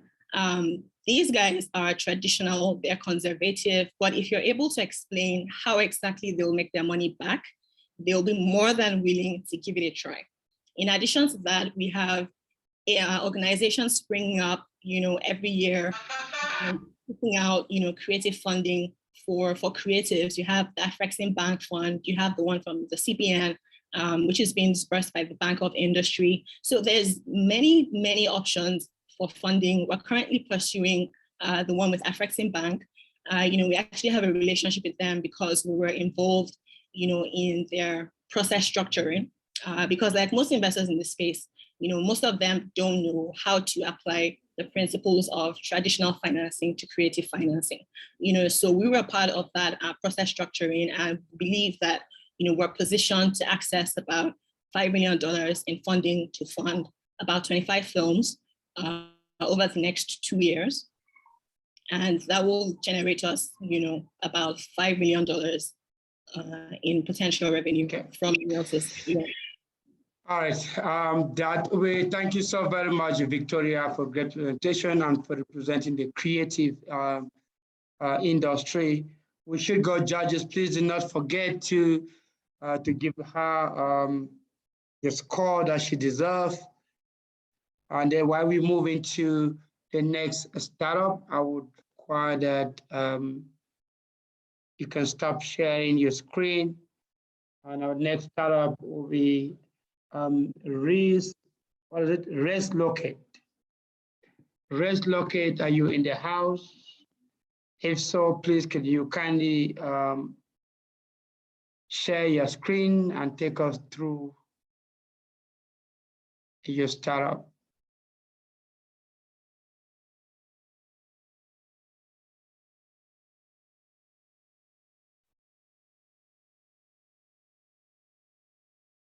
All right. Once upon a time, I was a student. I understand the student journey and how hard it can be to find accommodation in a new environment in the first week of arriving in a new environment. Ladies and gentlemen, my name is Lucas Mohaswa. I'm the CEO and co-founder of Reslocate. Reslocate is an interactive platform that connects property owners with students. We exist to solve the critical issue of student accommodation across the world by being the go-to guy for finding relatively affordable, safe, secure, and decent accommodation. We are targeting a market of 181 billion of global student housing. That's increasing at a 4.2% year-on-year growth. Our platform is easy. It's available on all Play Store. For property owners, they just download the app, create a free account, and then they load the property. For students, they just download the app, fill in their details, and they can search a place of their choice. This is the traction so far. We've managed to partner with University of KwaZulu-Natal, University of Mpumalanga, and Devon University of Technology. We also managed to bootstrap $100,000 so far. We've got about 2,000 beds loaded on the app with more than 1,000 downloads. Our business model is easy. We charge between 5 to 10% service fee on the lease value, only on success. This is how we are adopting our market. We've got events whereby we've got high school and university activations. We've got technology workshops. We are also in partnerships with prop tech associations, edutech companies, student governing bodies, and finance and banking sectors. Here is our competition. As you can notice, some of the brands that you might know, but this is how we differ from them. We are inclusive. We've got a wider reach. We are student driven, and our brand message is for the students by the students. We are passionate about this following social impact. In South Africa, we currently have an unemployment rate of 34%.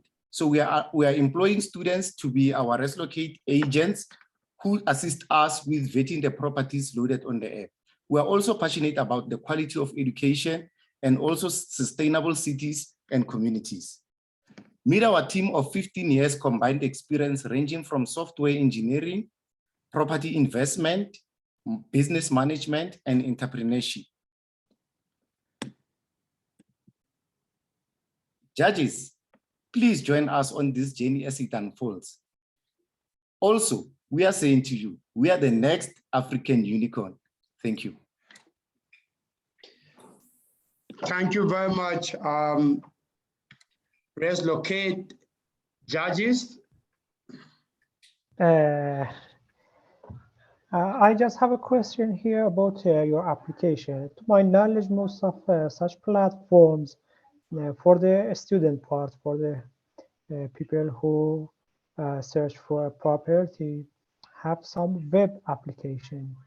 Here you have only mobile application for these people. Why? The reason is that we are targeting the students. We're not only offering student accommodation, but we're offering Reslocate as a brand, you know. So what we do, we're starting with student accommodation for now, but once we do our technology, once we improve on our technological offerings, we'll have more. So we are only targeting students. Yes, but user experience is another thing. I think for the student part, you need a web app, not mobile app. If you review other competitors, other famous platforms in the world, for the students, also for the property owners, you should think about web app. Yeah, no, thanks. I'll take the advice. I'll take the advice. Thank you. Hi, Luke. Hi, Lucas. Really interesting presentation. Nevertheless, I haven't seen that you have show us what is your what generally differentiates you from your competitors. Okay, what differentiates us from our competitors? Yeah, I saw that you have a competition. Nevertheless, I haven't seen your differentiators. Yeah. Okay. No, I think I moved very quickly there. With Reslocate as a brand, we are inclusive. So we include students in our operations. You know, hence I said we employ students who are enrolled in these universities to be our property agents. So they are our foot soldiers on the ground, whereby our competitor is not doing that. That's a very big competitive advantage that we have. Thank you very much. Thank you very much for your answer. Lucas, tell me quickly. Yes. How much have you made since launching this program? Okay. As of today, we are on 12,000 USD. And how long have you been operating? We launched in 2021, but we had to stop because of, you know, we had a serious lockdown in our country whereby the students were not able to go to their prospective universities. So it's only now that we are active in the market. We just started in January, but we can see potential. So that 12,000 is for January? Yes, between Jan and Feb. All right, guys, thank you so very much, judges, and Lucas, thank you for a great presentation. Judges, please do your job. Just help us make sure that we give Lucas the best that he deserves. We should be going to our final presentation. I understand that we're supposed to be having Comstras, but we've been struggling. I don't know whether Comstras is ready, but let's do rent address. And then we can try again to give Comstras an opportunity just one last time. Judges, please do not forget to check their scores and grade them accordingly. Rent address, are you online? And please, if so, share your screen.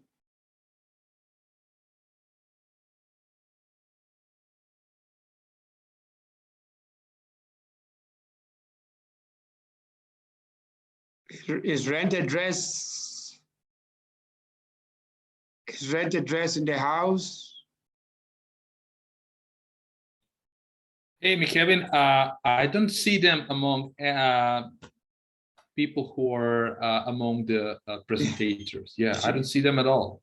And we do not have, Georgie, we do not have sun emission solar energy. We do not have them in the house. So the only, okay, no sun emission energy. We do not have them in the house. I'll ask again, rent address, are you in the house? If rent address is not in the house, we are going to give again just one last chance to Comstrat. Comstrat, are you ready? Can we try that again one more time? All right, let's try. Let me give it a try. And Comstrat, I'm just going to give you this as an advice. I think we all understand the issues that we face across our country, not only across our country when it comes to network. And as a startup, your job is to find when you get an opportunity to be selected to be part of a platform like this, you already know the situation that you face within your community when it comes to network and electricity and stuff. You need to make the sacrifice and go to another place. Okay, I think this is the second time you are coming on Startup.network. I remember that correctly, but you have been unable to present. And I don't think that that's fair on you, but also it does not also fair on the organizer, because we are looking, there are surely startups that must have we've left just to accommodate you guys, and they don't have that chance, and you cannot present, just like the other startup that did not join. So please, next time when you go into these competitions, when you are selected, make sure that you go to a place where it's easier for network. We're going to try you again. This goes to all the startups as well that have joined. We're going to try again for the second time and the third time and the last time, just to see if we can get you on. Just give me a second. Let me find your pitch. Meanwhile, I'd like to apologize seriously, because I had planned to do that, go find somewhere, but unfortunately in my community, the lights off was general. And secondly, I've been having some health challenges that I cannot walk really well. All right. Yeah, Okay. so I'm really sorry about that. Sorry about I'm sharing your screen, but if you have that, and then just as part of advice to every startup as well, I think that's what we, the investors and the judges, are looking for. You need to put together a team that should, in case something after you, this whole great idea shouldn't die without coming alive. So please, as you create a team that you can work with, that can help you, should in case to do even the presentation. I've shared your deck. I don't know if you've seen it. Yeah, please, if you can, please, can you just take us through quickly? All right. I'll start with the introduction. My name is Barry Atwana. Once again, I'm the co-founder and CEO of Comstrat Small Business School, now actually known as Strive Learning Limited. Okay. Now, Strive Learning, Comstrat, Small Business School, is solving the problem of skill gaps, that has led to the high rate of failure of startups, soon after business launch.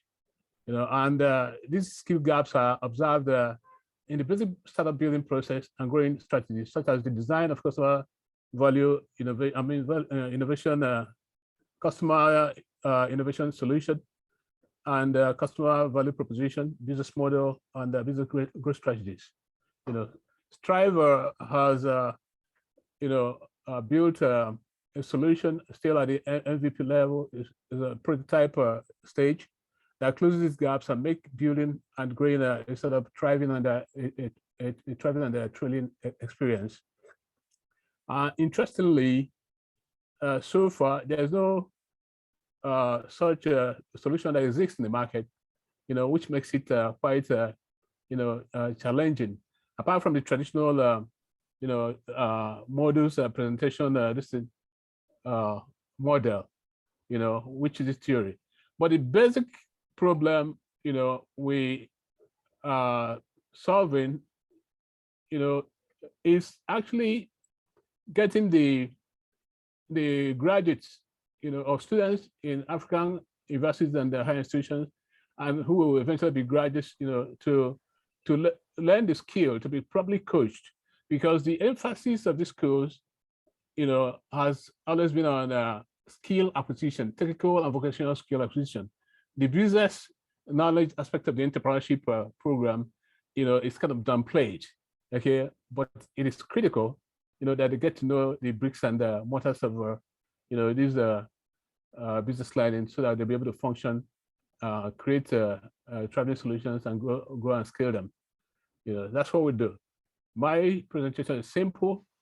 The market for these entrepreneurship, business learning is quite huge, and I can see my screen very well. And we are hoping that good. It's in excess of 1.606 billion. We are looking at capturing about 25% of this market share, within the next 3 years. Okay. So the solution. Can we go to the next slide, please? The solution, is actually simple. What we've done, we realize that the basic problem is a presentation problem, the modus presentation problem. Business, learnings are taught in universities in bits and pieces, without any structure, without any coherence, in the presentation, and therefore lacking in clarity. So what we've done was actually to, organize these, learnings in stages, that captures the stages of building a business, from customer problem solution research, which comes under innovation, and all the skill sets that is required, the learnings and skill set that's required, to accomplish that. And the value proposition, which includes the business model as well, and design of customer solution, and the operation, so these acronyms captures the broad skill sets and the tasks or steps required to accomplish on each of these broad skill sets, forms the learning modules, the specific learning modules, which makes up the acronym SOLVE. So SOLVE. So you have 30 seconds. All right. So we reaching we sell through subscription, and presently we're getting traction with regulatory institutions in this authorities in the country, as well as some high institutions who have indicated interest to subscribe based on a trial demonstration. So the great market projection is there. It's been summarized, and we are hoping that when the virtual learning starts, by the end of this month or beginning of the second quarter of next month, the second week of next month, we'll be able to tell, assess how, the individuals, that's the individual clients or students are keen into it. So my team includes my brother, who is a retired government executive, as the public sector strategy, advisor. Hi, Barry. That's why I shared your screen. Unfortunately, we will have to stop. We have the judges that are waiting, and we have the result that we need to announce. Thank you so very much for finally doing this presentation. I think this has been amazing. We've been waiting for this presentation for a very long time. For some of us who've been on Startup.network, and you missed the last time. Georgie, right. this is for you to give your to ask a question. But to me, this is my first question. How do you make money? Or do you see where you're making money? Yes, we make money by individual, student subscription. We call it retail subscription sales, and also wholesale corporate subscription sales. Where we coach or train students and other people that are being sponsored by corporate organizations, including government, ministries and agencies, on entrepreneurship business skills. So have you raised any funds through this means, or have you have you raised any funds before? Have you get any investment? No, I've done. Have you sold your services to anybody? What is the traction? Have you made money already from selling your sales services? Yes, we've made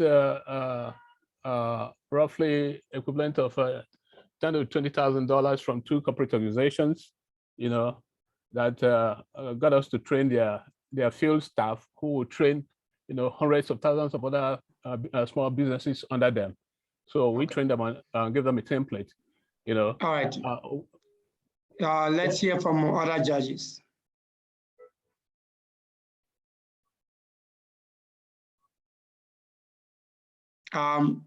Judges, are you there? If no one, thank you so much, Kevin. Sorry about that. Barry, is your learning platform like micro accreditation for businesses? I fail to understand where you fit in the ecosystem. Well, what we do is, Comstride is like a virtual school for entrepreneurship learning, business learning. Okay, it's a school. It's by individual subscription, but we are also marketing, government, public sector, and corporate businesses who are sponsoring entrepreneurship skills, training, especially the business skills training, for the millions of youths across Nigeria who are unemployed, okay, and who don't have the skills. One of the greatest problems, Africa has, and it's not just only Nigeria, is that the skill acquisition or the technical and vocational skill acquisition prepares these, candidates or graduates, just for self-employment. Okay, it doesn't help them, they're not equipped to grow the business and scale it.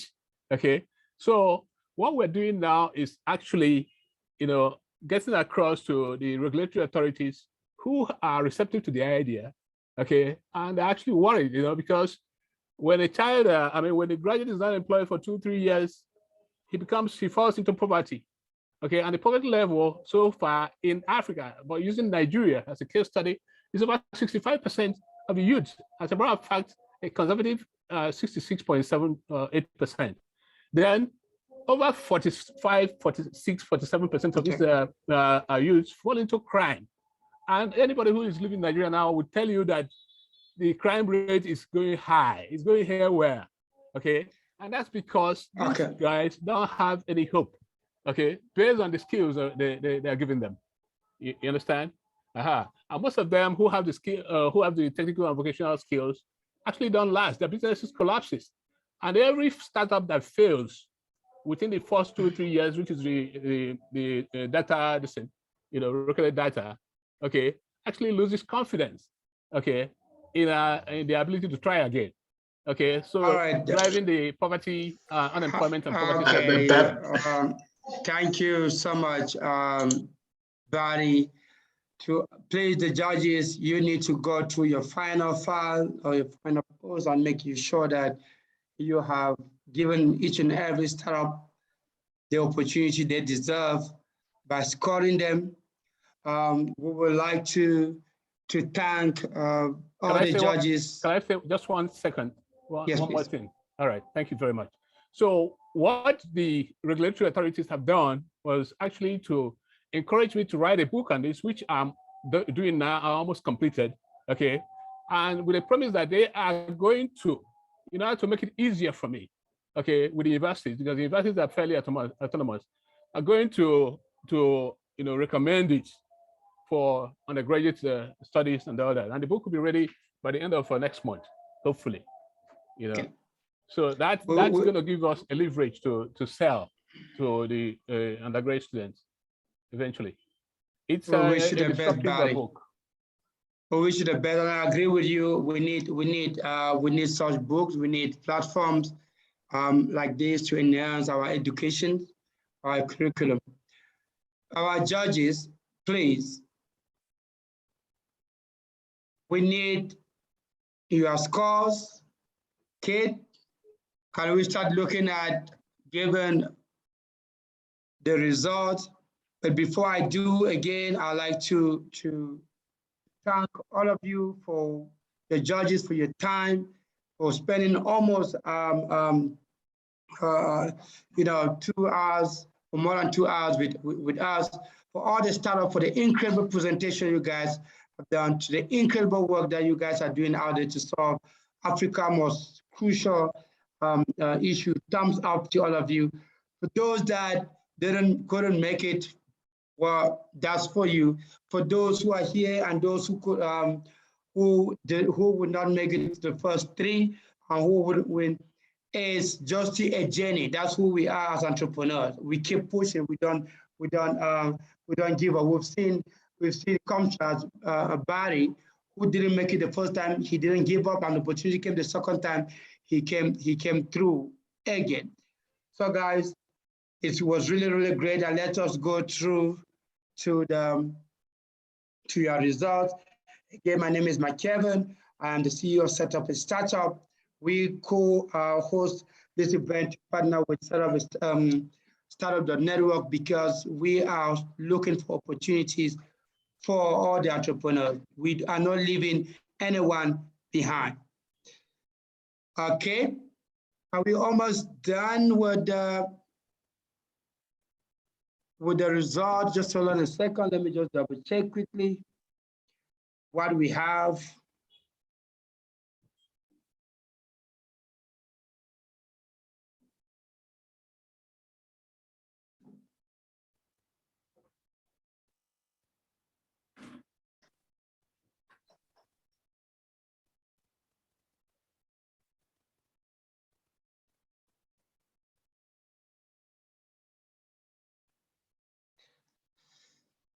All right, guys, here we have our top 3. As you know, the winner of this will be presenting at the next stage of this event, which is the time here. And hopefully the winner will go ahead to continue to make Africa proud. Like we said, even the first, even the second and the third, you still have an opportunity to be on the database of the network, just like all the other startups as well. So as you can see, it is this is a platform that you should be grateful to have been selected to be here. I will start with the third on our list. The third position is DineServe. Please, let's give a hand of applause to DineServe. Thank you. DineServe is the third on our list. And then we have the second on our list is AjuPay. Yeah, thank you so much. Let's give a hand of applause to AjuPay. And then our winner is Poppin. Oh. Our winner is Poppin. Thank you very much. Poppin is our winner. So these are the 3 startups that I've added to. The first 3, remember our winner will be presenting again at the EMEA. It should be in March or first week of April. Somewhere there. Congratulations to all the winners. Even more congratulations to the participants for being here. Your startup is acknowledged. We will continue to run this event across the continent. Our partnership with Startup.network started a long time ago, and they are about to empower African entrepreneurs, startup, and the ecosystem. And we are just helping them to make sure that their vision is achieved. Kate, do you want to say something? I would like to have our host, Kate, from Startup.network, from the Unicorn Pithes, to just say a few words. Thank you, McKevin. Thank you for hosting this event smoothly. Congrats to the winners. We will contact you closer to the end of March and tell the date of the Unicorn Battle, where you will be guaranteed to take part without any selection and will compete for the your place in the Unicorn Cup finals in spring season. So thank you all judges for coming, and do not forget that we have the upcoming finals on March 3. So check our website and register yourself as a judge. We will be happy to see you on board there. Thank you. So thank you very much, Kate. Thank you for partnering with us. Thank you for bringing this to Africa again. To all the winners, congratulations. To all the participants, I'm so proud of you. You guys have one of the best products that Africa is looking for. Don't stop. Keep pushing and keep joining any competition that that you can. Again, from us, we are very open for business. Most of you, we said we are launching the Africa Startup Ecosystem Builder Summit and Award. You can join us as a speaker. You can join us as a participant. Let's see how together as ecosystem builders we can come up with great ideas of great way, or better way to help startup. Startup, again, we've launched our investment readiness program. You, as most startup, you can find out at irpafrica.com just to see what our program looks like. And we hope that until next time, we will meet again. We wish you all a great day ahead and a great evening. And that's it from me, and that's it from us. Have a good day, and bye-bye. Bye. Bye. Thank you very much. Thank you.